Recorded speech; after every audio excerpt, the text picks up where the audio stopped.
It's going. Okay, perfect. So when I installed this seat, I did it like we'd normally teach a parent to install. I hooked the lower anchors on, or I would have had the parents hook the lower anchors on, and I would have had them pull here to tighten it up.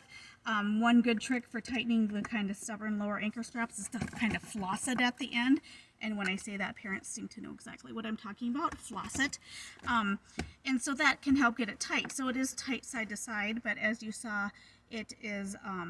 the bubbles weren't lining up. So I'm going to show you a different way to install it, and that will be what I have found to be the magic trick.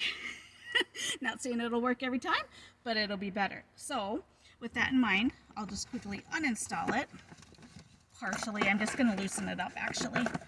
So there we go. It's loose. Now it'd be, hey parents, can you help tighten this?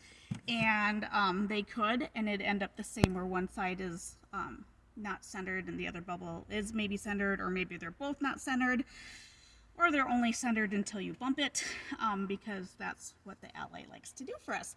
But when I have the best luck with installing this car seat base, basically what we're wanting to get those bubbles to align is that it needs to be fully parallel, or I'm sorry, horizontal like this. If it's leaning this way or this way, even a titch, it tends to be that the bubbles won't line up. So what I like to do is I ask if I can go to the front of their vehicle, and I make some room for my tush. And you know, if you have a 9-month pregnant lady, you may need to do this and not show them. So I'm usually the one that takes and crawls in. So I'm going to go in, I'm going to visually line it up with this trim line, or just kind of go straight in, and I'm going to push in a way that looks parallel to me.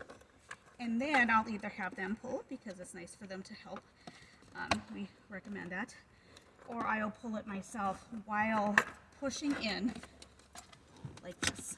Thank you. And then at the end, floss it to help get that extra looseness out of it. And then side to side, it's less than an inch. Hopefully that will be a more level install, and our recline bubbles will line up.